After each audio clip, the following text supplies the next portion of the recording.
கனவுல வந்து புதையல தேடி எகிப்துக்கு போய்க்கிட்டு இருக்கிற. ஆனா, போகும் வழியில இந்த மாதிரி வேற ஒரு மாதிரி நீ இந்த இத டைவர்ட் பண்ணிட்டு வேண்டாங்கிற மாதிரி ஒரு நிலைமை இருக்குது. அந்த மாதிரி போகாம இருக்கிறவங்க கிட்ட அந்தந்த நேரத்துக்கு தகுந்த மாதிரி நான் வந்து அவங்களுக்கு உதவி செய்யறது வழக்கம். எப்பவுமே வந்து கனவுகள நோக்கி போகும்பொழுது சகுனத்தின் மீது கவனம் இருக்கணும்.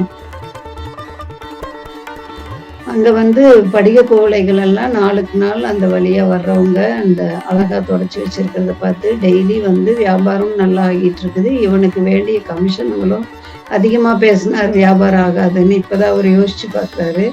இவன் வந்ததுல இருந்து டெய்லி வந்து வாங்குறவங்க நிறைய வந்துகிட்டே இருக்காங்க. இப்பதான் வசதி வந்துருச்சுல்ல, காசு எல்லாம் இருக்கு, நீங்க போயிட்டு வரலாம்ல அப்படின்னு. அதுக்குதான் அவர் சொல்லுவாரு, இல்ல இல்ல மெக்காவுக்கு போயிட்டு வந்துட்டு அப்பாடா நம்ம வேலை முடிஞ்சிச்சு அப்படிங்கிற மாதிரி இருக்கும். அந்த ஆசையை வச்சுக்கிட்டே இருந்தோம்னா தான் நம்ம அது வாழ்றதுல அதுல ஒரு சந்தோஷம் எனக்கு அப்படின்னு சொல்லிட்டு இருக்கோம்.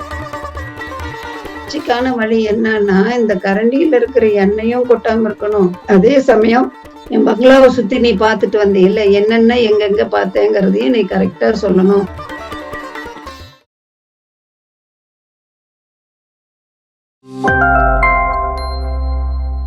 இந்த நிகழ்ச்சியில் பங்கு கொள்ளும் எல்லா மாஸ்டர் அனைவருக்கும் என்னுடைய நன்றிகள் கலந்த வணக்கத்தை தெரிவித்துக் கொள்கிறேன். நேத்துதான் நான் வந்து ரசவாதி புக்கு ஆரம்பிச்சேன்.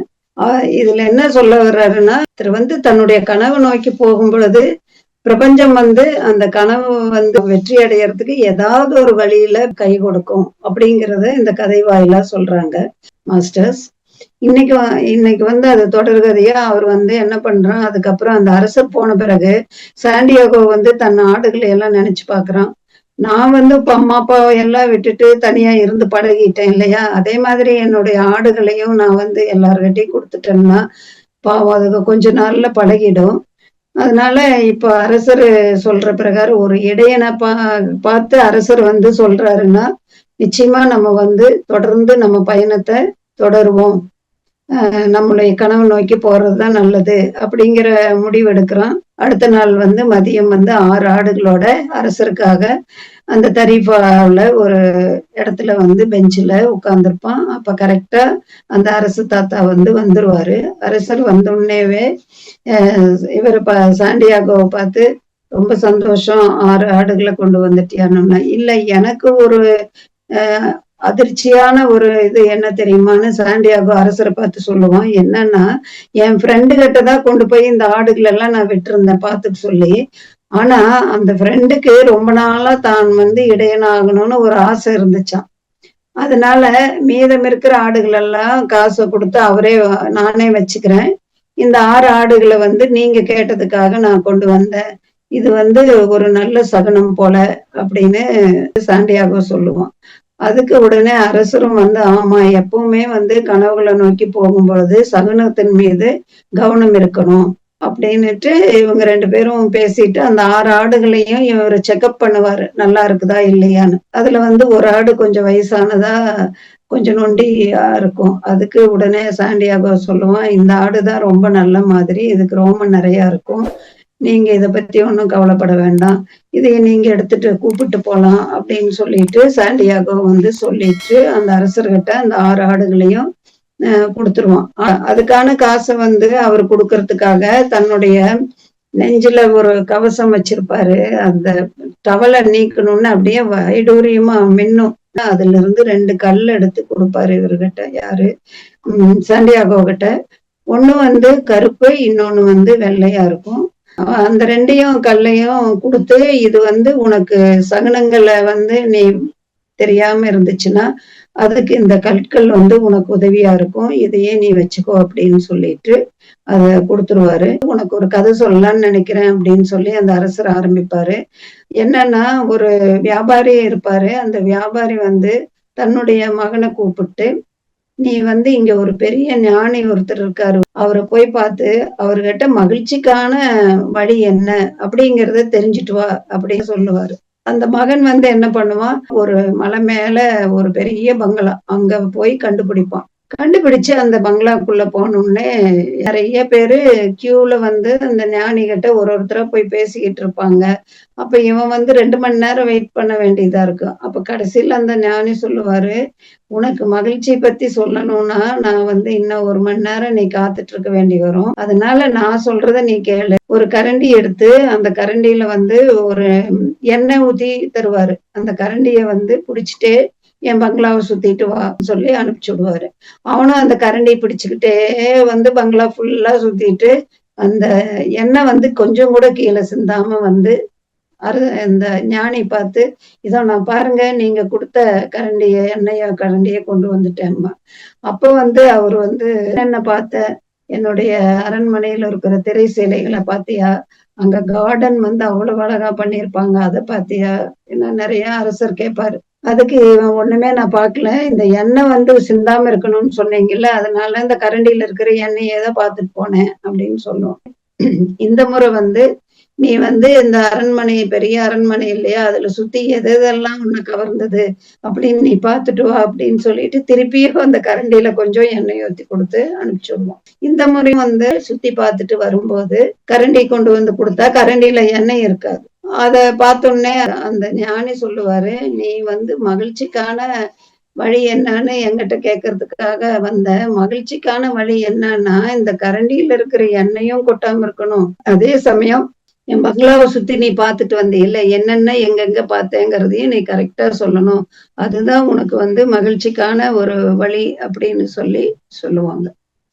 என்னன்னா, இந்த கதை கேட்டுட்டு இருக்கிற சாண்டியோவுக்கு நல்லா புரிஞ்சது. அதாவது வாழ்க்கைக்கு தேவையானது வந்து ஆடு மேய்க்கிறான் இல்லையா? அத வந்து கவனிக்கணும்.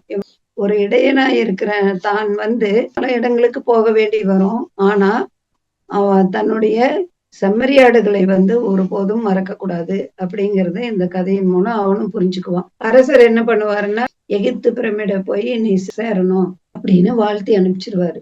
அவன் வந்து கப்பல் ஏறி ஆப்பிரிக்கா போறதுக்கு பயணமா அங்க போனோனே என்ன ஆகும்னா, அவனுக்கு டீ குடிக்கலாம் அப்படின்னு சொல்லிட்டு ஒரு கடையில போய் உட்காருவான். இவனுக்கு இங்க வந்து லாங்குவேஜ் ப்ராப்ளம் வேற.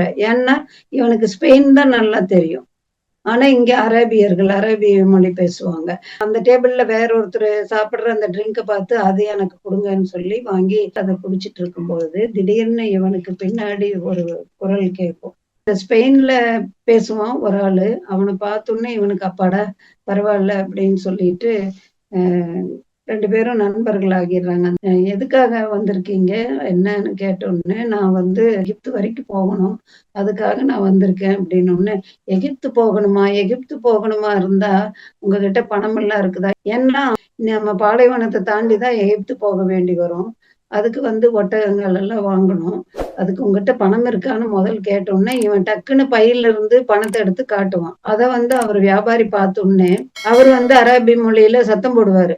அ இவன்கிட்ட பேசாத அப்படிங்கிறத வார்ன் பண்ணுவாரு. ஆனா வந்து இவனுக்கு புரியாது சாண்டியாகோக்கு. அந்த ஸ்பெயின் லாங்குவேஜ் தெரிஞ்சவன் என்ன பண்ணுவான், உடனே இவன சாண்டியாகோவ வெளிய இழுத்துட்டு வா, வா நம்ம போலாம். அங்க கடைவீதி நம்ம போகணும். மார்க்கெட் போனா, அந்த வழியா போகும்போது அங்க ஒட்டகங்கள் இருக்கு. நம்ம வாங்கிக்கலான்னு. உடனே இவன் வந்து அந்த பணத்த எடுத்து, இந்தா நீயே வச்சுருன்னு சொல்லி அவன்கிட்ட குடுத்துருவான். குடுத்துட்டு, ஆனாலும் இவனுக்கு ஒரு பயம் வந்துரும். யாரு என்னன்னு தெரியாம ஃபுல்லா பணத்த குடுத்துட்டோமேன்னு, அவன் மேலயே அந்த கடைவீதிக்குள்ள போக போக, அவனையே கண்காணிச்சுட்டு பின்னாடி நடந்துகிட்டே போய்க்கிட்டு இருப்பான், சாண்டியாகோ. அப்போ ஒரு ஸ்டேஜ்ல என்ன ஆச்சுன்னா, ஒரு கடையில பெரிய வாள் ஒண்ணு, கத்தி வச்சிருக்கும். அது பூரா வெள்ளியில உறையும். கைப்பிடி பார்த்தீங்கன்னா, அவ்வளவு ஒரு கலரா கருப்புல அந்த கல்லெல்லாம் பதிச்ச மாதிரி, பார்க்கறதுக்கே ஆசையா இருக்கும். அரபி தெரியாததுனால இந்த ஆள கூப்பிட்டு, "ஏம்பா இது விலை கேட்கிறியா?" அப்படின்னு சொல்லி, அந்த கத்திய பார்த்துக்கிட்டே இருப்பான். இவன்கிட்ட விலை கேட்கிறியான்னு திரும்பி பார்த்தா ஆள காணோம். பணத்தோட அவன் வந்து போயிருவான். இவனுக்கு என்ன செய்யறதுன்னே தெரியாது. நைட் ஆகிரும். எல்லாரும் அவங்கவங்க கடைய சாத்துவாங்க. இவன் அப்படியே என்னன்னே தெரியாம அப்படியே உட்கார்ந்தவன் அந்த இடத்திலேயே தூங்கிருவான். இப்போ காலையில நேரம் வந்து ஒரு கைது வச்சு இவனை எழுப்புறது யாரோ எழுப்புறாங்க. எழுப்புனதுன்னு நிமிர்ந்து பார்த்தா ஒரு வயசானவரு. ஒரு சிரிப்போட "எந்திரிப்பா" அப்படின்னு சொன்னோனே, அவர பார்த்தோன்னே அவருடைய சிரிப்பு வந்து இவனுக்கு அந்த அரசு தாத்தா மாதிரியே இருக்கும். அவர் வந்து அங்க ஒரு கடை வச்சிருக்காரு. மிட்டாய் கடை. அந்த கடை திறக்கிறதுக்கெல்லாம் இவன் சாண்டியாகோ கூடவே போயி அவருக்கெல்லாம் நல்லா உதவி செய்வான். சாண்டியாகோ நல்லா ஹெல்ப் பண்ணோனே அவருக்கு ஒரே சந்தோஷமாகிரும் அந்த தாத்தாவுக்கு. சாண்டியாகோ நடந்து வந்துட்டு இருப்பான். ரொம்ப அழுது புலம்பிட்டு, அவ்வளவுதான் நம்ம இன்ன எப்படி போவோம்? ஊருக்கு திரும்பி போக கூட பணம் இல்லையே! அப்படின்னு நெனச்சுட்டு, அப்படியே நடந்து போய்க்கிட்டு இருக்கும்போது ஒரு குன்றுல வந்து மேல ஒரே ஒரு கடை இருக்கும். அந்த கடைய பார்த்தா, அதுலயும் வயசானவர் ஒருத்தரு அந்த கடையில உட்கார்ந்திருப்பாரு. நடந்து வரையில நம்மகிட்ட என்ன எஞ்சி இருக்கு அப்படின்னு கைவிட்டு பார்க்கையில, அந்த அரசு தாத்தா குடுத்த அ உரிம் தும்மிம்ங்கிற அந்த 2 கற்கள் இருக்கும். அத எடுத்து பார்த்துட்டு, அ என்ன பண்ணுவோம், இப்ப ஒண்ணுமே இல்லாம நம்ம நடு ரோட்ல இருக்கிறோம். அந்த அரசு தாத்தாவினுடைய ஆசீர்வாதம் எனக்கு இன்னும் இருக்குதா? அப்படின்னு அந்த 2 கல்லையும் போட்டு கண்ண மூடி ஒண்ணு எடுப்பாரு. அப்ப வந்து இருக்குங்கிற மாதிரி அந்த கருப்பு கல்லு வரும். அப்ப இவனுக்கு ஆசீர்வாதம் அரசு தாத்தா அது நமக்கு இருக்கு. அதே போதும்ன்னு ஒரே சந்தோஷமாகிருவாரு. மேல போவோம். அங்க போனா அவரும் ஒரு வயசானவர் தான். அவரு வந்து என்ன கடை வச்சிருக்காருன்னா, கண்ணாடி கடை வச்சிருக்காரு. அப்போ இவரு என்ன பண்ணுவாரு, சாண்டியாகோ வந்து போயிட்டு பசி ஒரு பக்கம் இருக்கும். நல்ல மதிய வேலை ஆகிருச்சு. அ பார்த்தோனே முன்னாடி பெஞ்சு மேல நெறைய குவளைகள் எல்லாம் கண்ணாடி படிக கண்ணாடி குவளைகள் எல்லாம் வச்சிருக்கும். அவன் அந்த படிக கண்ணாடி இது எல்லாம் எடுத்து குவளைகள் எல்லாம் தொடச்சுக்கிட்டு, "எனக்கு பசிக்குது. சாப்பாடு குடுப்பீங்களா? ஏதாவது சாப்பிடறதுக்குன்னு" கேட்பான். அப்ப வந்து அவர், "நீ இந்த வேலை செய்யாட்டி கூட சாப்பிடுற நேரம் ஆச்சு. நீ வந்துட்ட. வந்து இந்த கடைய பார்த்துட்டு, நான் தொடைக்கட்டுமான்னு கேட்டேன். நீ தொடைச்சாலும், தொடைக்காட்டியும் உனக்கு நான் சாப்பாடு குடுப்பேன். வா நம்ம 2 பேரும் கடைக்கு போய் சாப்பிடலான்னு" அப்போ அங்க போய் சாப்பிட்டு இருப்பாங்க 2 பேரும். நான் வந்து இங்கிருந்து காசு குடுத்தீங்கன்னா, இங்கிருந்து நானு பாலைவனம் தாண்டி எகிப்து போறதுக்கு காசு தருவீங்களான்னு. அப்ப அவரு சொல்லுவாரு, "எகிப்து இங்கிருந்து எவ்வளோ தூரம்? அதுக்கான காசெல்லாம் வந்து உன்னால இது பண்ண முடியாது.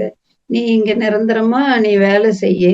இடையன்னு சொல்றீல்ல, ஆடு வாங்குறதுக்கான காசு சேர்ந்த பிறகு நீ பேசாம ஊருக்கே திரும்பி போக. அதுதான் நல்லது." அப்படின்னு அந்த பெரியவர் சொல்றாரு. அப்பவே சொல்லுவாரு சாப்பிட்டு இருக்கையிலேயே, நீ பாட்டுக்கு எடுத்து தொடச்சிட்டு இருந்த. நீ தொடச்சு வச்ச 2 குவளைய பார்த்தோனே வந்தவங்க அத வேணும்னு வாங்குனாங்க. அது ஒரு நல்ல சகுனம் அப்படின்னு எனக்கு தெரியுது அப்படின்னு சொல்லுவான். எங்க பார்த்தாலும் சகுனங்கள் தானா பேசுறாங்க. ஆ அப்படின்னுட்டு இவனுக்கு ஒரு மாதிரி சந்தோஷமாகிறது. அதாவது இவன் சொல்றான், "நீங்க வந்து எனக்கு எத்தன பொருள் விக்கிறீங்களோ, அதுக்கான கமிஷன் நீங்க குடுத்தீங்கன்னா, நான் வந்து இங்கேயே உங்க கடையிலேயே வேலை செய்றேன். எனக்கு ரொம்ப சந்தோஷமா இருக்குது.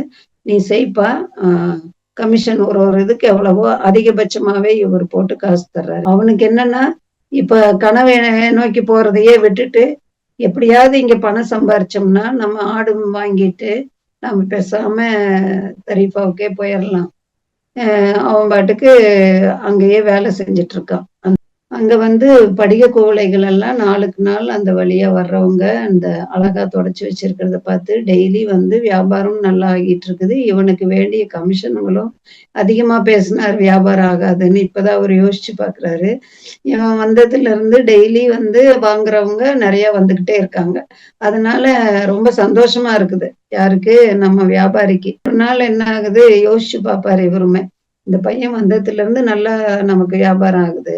அது சொன்ன மாதிரி, சரி அல்மேரா தான் வாங்கி வச்சா என்ன?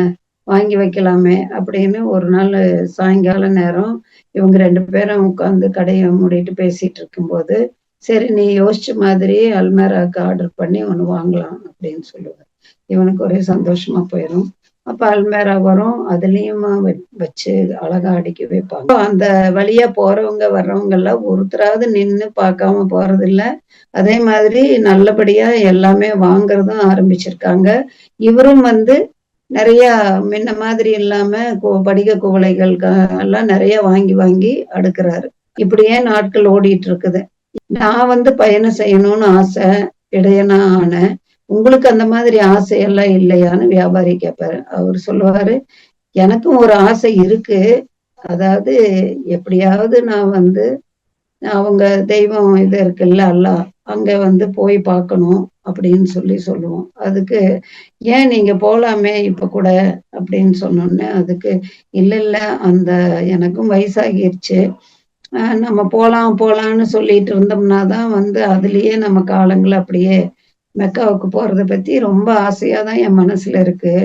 ஆனா மெக்காவுக்கு போயிட்டு வந்துட்டோம்னா அவ்வளவுதான் நம்ம வேலை முடிஞ்சுன்னு அதோட விட்டுருவோம். ஆனா அந்த போலான்னு அந்த எண்ணத்தோடயே நான் இருக்கிறதுனால நான் ரொம்ப சந்தோஷமா இருந்துட்டு இருக்கிறேன் அப்படின்னு சொல்லுவோம். அப்படியா சரி அப்படின்னு சொல்லிட்டு நீயும் தான் பிரமிடுகள் எல்லாம் பத்தி கனவு வந்துட்டு இருக்கிற இல்லையா? ஆனால் நீ வந்து என்னிலிருந்து வித்தியாசப்பட்டிருக்கிற. என்னன்னா, நீ வந்து உன்னுடைய கனவுகளை வந்து மெய்யாக்கணும்னு இன்னுமே விரும்பிட்டு இருக்கிற. ஆனா நான் வந்து மெக்காவை பற்றி வெறுமனே கனவு மட்டும் தான் கண்டுட்டு இருக்கிறேன். இப்பதான் வசதி வந்துருச்சுல்ல, காசெல்லாம் இருக்கு. நீங்க போயிட்டு வரலாம்ல அப்படின்னு. அதுக்குதான் அவர் சொல்லுவாரு, இல்ல இல்ல மெக்காவுக்கு போயிட்டு வந்துட்டா அப்பாடா நம்ம வேலை முடிஞ்சிச்சு அப்படிங்கிற மாதிரி இருக்கும். அந்த ஆசையை வச்சுக்கிட்டே இருந்தோம்னா தான் நம்ம அது வாழ்றதுல அதுல ஒரு சந்தோஷம் எனக்கு அப்படின்னு சொல்லிட்டு இருப்போம். இவங்க 2 பேரும் இப்படியே பேசிக்கிட்டு மாதங்கள் எல்லாம் 2 மாசம் ஆகிருது. இவங்க அப்படியே அவன் வேலைக்கு சேர்ந்து. இவனுக்கு பணமும் அப்பப்போ இவர் கமிஷன் கொடுக்க அதை சேர்த்து வச்சுட்டு இருக்கிறான்.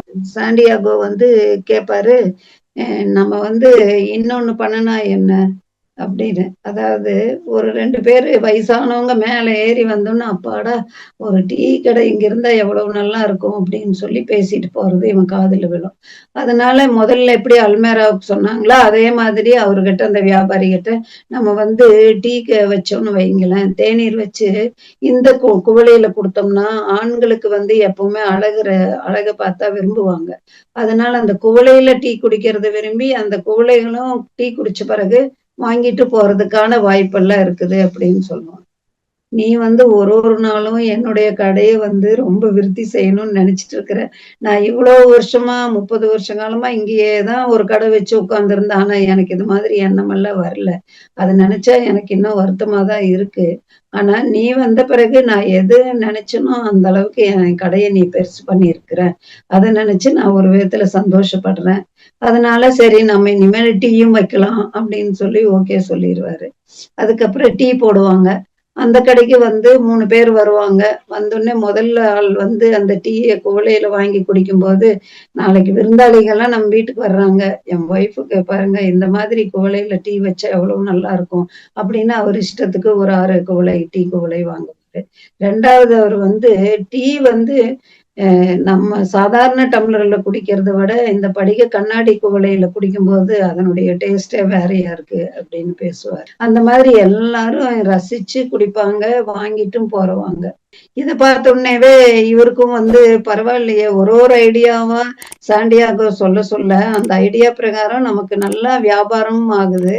அதனால அவனுக்கும் காசு நெறைய கிடைக்குது சாண்டியாகோவுக்கு. அதனால அவனும் வந்து அவனுக்கும் காசு கிடைக்க அவனுக்கு ஒரு விதத்துல சந்தோஷம் இங்க வேலைக்கு. அப்போ அந்த வியாபாரி வந்து சாண்டியாகோ வந்து பத்தி ரொம்ப நிறைய பேர் ஏராளமான பேர் வந்து இந்த கடையை பார்க்கறதுக்கு வர்றாங்க. அந்த குன்றின் மீது வந்து ஏறியே வந்து பரவாயில்ல அங்க டீயும் அந்த குவளையில நல்லா இருக்குதுன்னு முன்னெல்லாம் யாருமே மேல இருக்குதுன்னு வரவே மாட்டாங்க. இப்ப அப்படி எல்லாம் வந்து ரொம்ப நல்லா அந்த கடையை வந்து பார்த்து குன்றின் மீதே இருந்தா கூட கூட்டமும் வந்துட்டு இருக்குது. இறுதியில அந்த படிகை வியாபாரி என்னாச்சுன்னா, வியாபாரம் அவர்னால மட்டும் செய்ய முடியாம, அப்புறம் 2 ஊழியர்களையும் சேர்த்துற அளவு பணி நியமனம் எடுக்கிற அளவுக்கு இவங்க கடை வந்து பாப்புலர் ஆகிருச்சு. இப்படியே சில மாதங்கள் உருண்டோடின. அதுக்கப்புறம் அடுத்த சாப்டர் வந்து நாளைக்கு பார்க்கலாம் மாஸ்டர். இத்துடன் நான் என்னுடைய இதைய முடிச்சுக்கிறேன் மாஸ்டர்.